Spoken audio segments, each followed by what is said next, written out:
Hi friends, ഇന്ന് നമ്മുടെ ബാലുശ്ശേരിയിൽ പുതിയ ടി വി എസ് മോട്ടോർ സൈക്കിളിൻ്റെ ഒരു ഷോറൂം ഉദ്ഘാടനം ഉണ്ട്. വിൻ മോട്ടോഴ്സ് എന്ന് പറഞ്ഞ ബാലുശ്ശേരി അറപ്പേടിക ആണ് ലൊക്കേഷൻ വരുന്നത്. ഇന്ന് ഒരുപാട് ഓഫറുകളും കാര്യങ്ങളുണ്ട്. കുറഞ്ഞ ദിവസത്തേക്ക് എക്സ്ചേഞ്ച് മേളയുണ്ട്. നമ്മുടെ പഴയ ബൈക്കുകൾക്ക് മാക്സിമം റേറ്റ് കൊടുത്തിട്ട് നമ്മൾ പുതിയ വണ്ടികൾ കൊടുക്കുന്നുണ്ട്.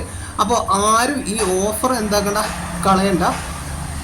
നിലവിൽ എല്ലാവിധ ടി വി എസിൻ്റെ ബൈക്കുകളും റെഡി സ്റ്റോക്ക് ഉണ്ട്. ഏത് കളറിൽ വേണമെങ്കിൽ ഏത് മോഡൽ ബൈക്കുകളും ടി വി എസിൻ്റെ എല്ലാ ബൈക്കുകളും ഇവിടെ അവൈലബിൾ ആണ്. അപ്പോൾ നിങ്ങൾ ഏത് ബൈക്കാണോ നിങ്ങളെ കയ്യിലുള്ള അതായിട്ട് വന്ന് നിങ്ങൾക്ക് ചെറിയ EMI പെട്ടെന്ന് തന്നെ ലോണും കാര്യങ്ങളൊക്കെ ശരിയാക്കി എല്ലാവിധ കമ്പനിയുടെ ഫൈനാൻസും കാര്യങ്ങളൊക്കെ ചെയ്തിട്ട് നമ്മൾ എത്രയും പെട്ടെന്ന് ഡെലിവറി തരുന്നതാണ്. പിന്നെ കൂടാതെ നല്ല സർവീസ് കാര്യങ്ങളൊക്കെ ഇവിടെ പക്ക ക്ലിയർ ആണ്. അപ്പോൾ ഒരുപാട് സ്റ്റോക്കുകളായിട്ടാണ് പുതിയ ഷോപ്പിൻ്റെ ഉദ്ഘാടനം വിൻ മോട്ടോഴ്സ് ബാലുശ്ശേരി നടത്തിയിരിക്കുന്നത്. അപ്പോൾ ഏതായാലും ഈ സമയം വേസ്റ്റ് ആക്കേണ്ട, വേഗം തന്നെ വന്ന് ഷോപ്പ് സന്ദർശിക്കൂ.